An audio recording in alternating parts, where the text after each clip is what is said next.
इंसान जब पीर और मुर्शिद कामिल पूर्ण सदगुरुदाता रहबर से मिलता है तो उसे समझ आती है कि जीवन में कितना कुछ उसने खो दिया। काश वो जन्मजात मालिक सदगुरु के चरणों में होता तो कितने परमानंद, कितनी लज्जत, कितनी खुशियां और हासिल कर लेता।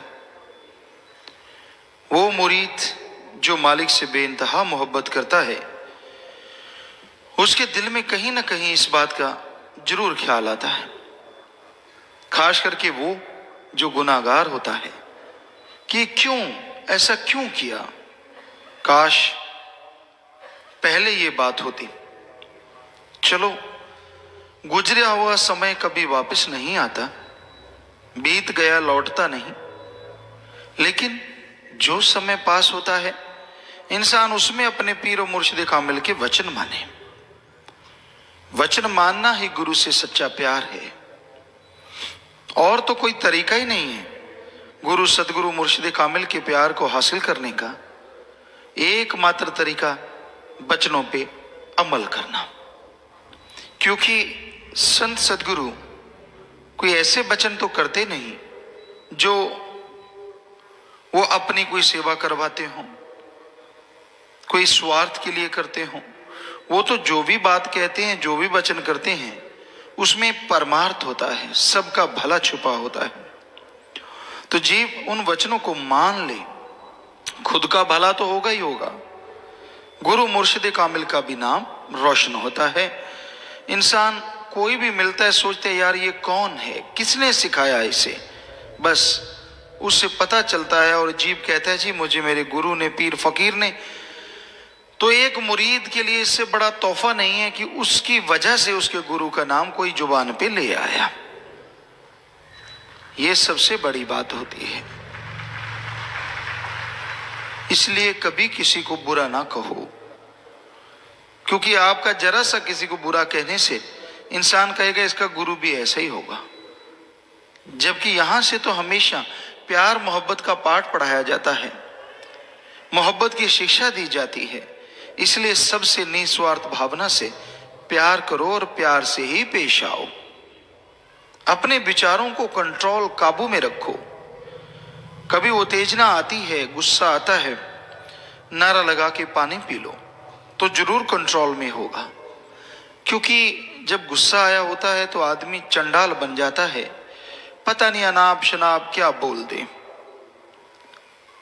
सिर्फ संतों के क्रोध को संतों ने, पीर पैगंबरों ने सही माना। कबीर जी लिखते हैं संतों का तो क्रोध भी दाती होता है।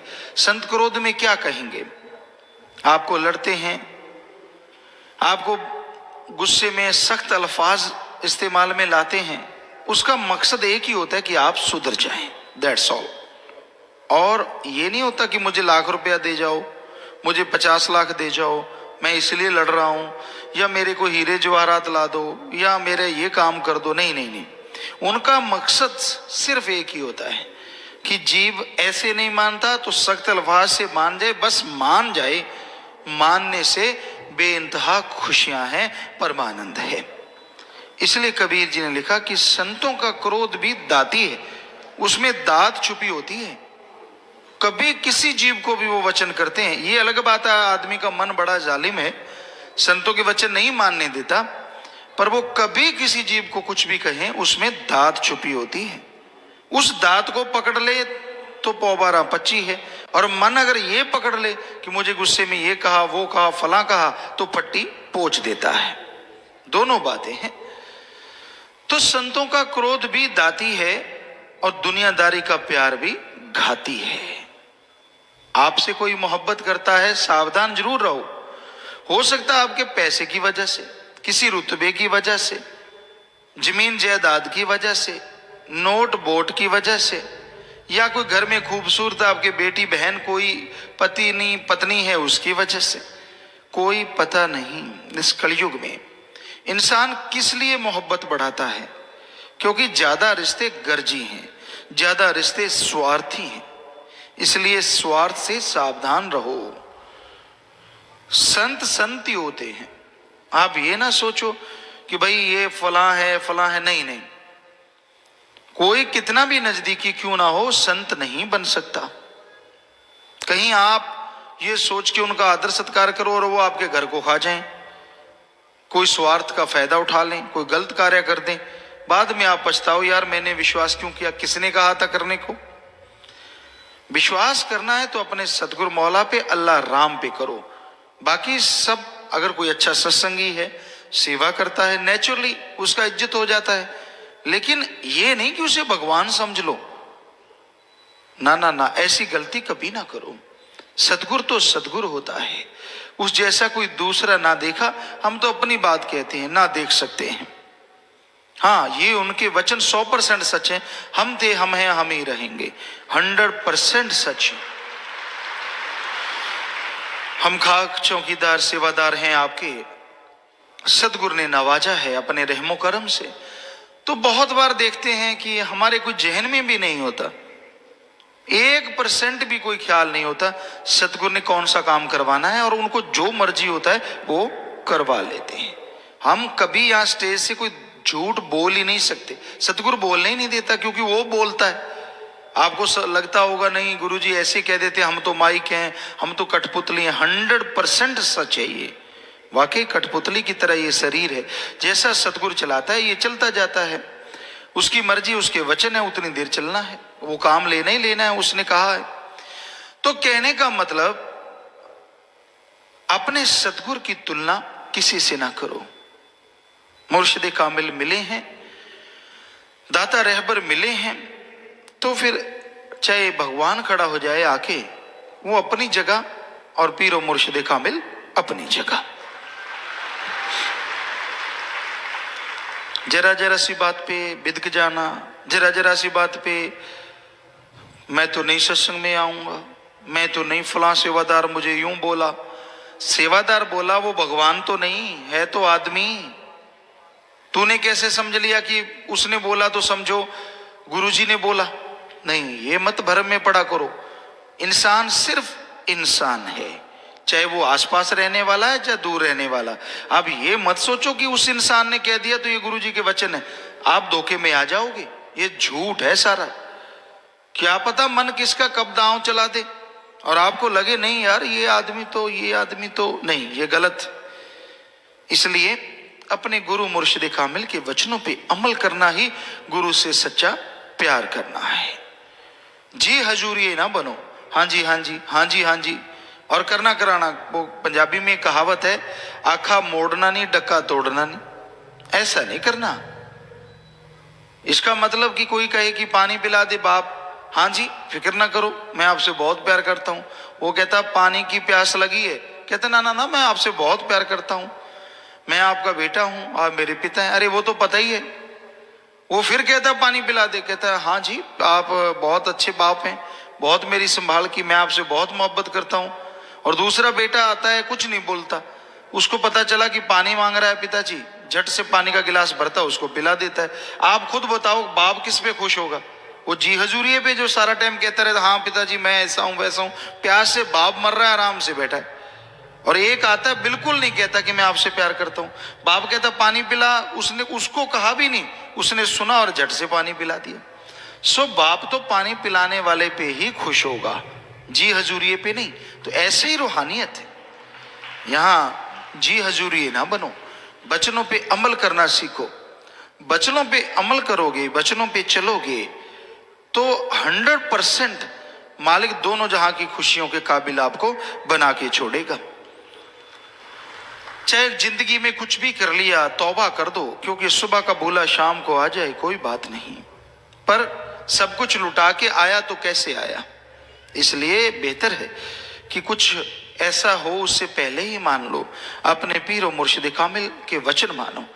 तो शास्त्राम जी दाता रहबर ने जो वचन किए, जो वचन करवा रहे हैं, जो करवाएंगे, आप उन पे अमल किया करो। समय का तकाजा है। कई बार साथ संगत को लगता है जी पहले बड़े खुला मिला करते थे, तो आपको बताते हैं बेपरवाह मस्ताना जी महाराज के समय कुछ गिनती होती थी शुरू में, फिर सैकड़ों में बड़ी मुश्किल से पहुंच पाई। तो मस्ताना जी सारा सारा दिन बाहर बैठे रहते और वही लोग होते थे, सारा दिन ही पास बैठे रहते, चर्चा चलती रहती। बेपरवाह जी बाहर ही रोटी खा लेते थे, बहुत बार बाहर ही बैठ के रोटी खा ली, ऐसे बैठ गए, बातें करते रहे, इधर घूम लिए उधर घूम, सारा सारा दिन बैठे रहते। फिर परमपिता जी का समय आया, हमने पुराने सत्संगियों को ये कहते सुना, अब वो टाइम नहीं मिलता। हालांकि इतना समय देते, बहुत देर बैठते, सुबह शाम मजलिस होती और कई कई घंटे बैठे रहते, दोपहर को फिर आ जाते, चर्चा चलती रहती। लेकिन धीरे धीरे 80 के बाद, उसके 85 के बाद टाइम ऐसा आता गया कि वो लिमिटेड टाइम जो है वो समय कम होता गया। और पुराने सत्संगी मस्ताना जी के समय के हमें मिलते कई बार, वो बात नहीं, हमने कहा वो बात नहीं, बात वो उससे भी बढ़िया है, क्योंकि साईं जी के वचन है हर दिन यहाँ तो ताकत बढ़ के काम करेगी। लेकिन अब संगत बढ़ गई है, अब वो बात नहीं है, लेकिन रूहानियत में तो आगे से कम नहीं। तो फिर बेपरवाह जी ने वचन किए कि भाई ऐसा टाइम भी आएगा, संगत इतनी ज्यादा बढ़ जाएगी और आप अब बात नहीं सुनते, बैठते नहीं, फिर आप कहोगे बैठो, हम नहीं बैठा करेंगे। तो वचन उनके हैं, इसमें नहीं, कोई संगति इतनी ज्यादा है, जरा सा बाहर आए तो ढेर लग जाता है, संगत खड़ी आ जाती है, इतना चलना फिरना मुश्किल हो जाता है। तो कहने का मतलब रूहानियत में तो कमी नहीं, क्योंकि बेपरवाह जी ने वचन किया, ये झूठे हैं जो कहते हैं परमपिता जी को हम मानते हैं। हम उनसे पूछना चाहते हैं कि जो परमपिता ने वचन किए कि अब रूहानियत दिन दुगुनी रात चौगुनी काम करेगी, ताकत शक्ति, तो क्या ये झूठ है? अगर झूठ है तो फिर आप अपने गुरु को मानते नहीं, सिर्फ पाखंड ढोंग करते हैं। और अगर ये कहते हैं सच है तो फिर आपको सच मानना चाहिए ना, वचनों पे अमल करना चाहिए, वचनों पे चलना चाहिए। प्यार मोहब्बत की कमी नहीं रहेगी, भावना सही हो, शुद्ध हो। जब आपकी भावनाएं गलत चल पड़ती है तो खुशियां कहां से मिलेंगी? इसलिए वचनों पे पक्के रहो, अपने अंदर कमी ना आने दो। वो तो आपके अंदर बैठा है, उसको तो कोई बाहर से लाना ही नहीं, वो तो जर्रे जर्रे में कण कण में मौजूद है। पर दृढ़ विश्वास, और दृढ़ विश्वास की एक कड़ी ये भी है, हम थे, हम हैं, हम ही रहेंगे। इस पे दृढ़ विश्वास जिस जीव को है उसे कोई कमी नहीं रहती, जिसको नहीं है भाई उसकी कमियां इतनी ज्यादा होती है कि पूरी हो ही नहीं पाती। तो सच्चे मुर्शिद कामिल का जितना गुणगान करें, जितना उनको याद करें, उनके रहमो करम की चर्चा करें उतनी कम है। लेकिन फिर भी करते हैं सेवा के रूप में, जितनी सेवा हो पाए। साथ संगत मिलके जोर शोर से करती है और मालिक फिर कमी नहीं छोड़ता।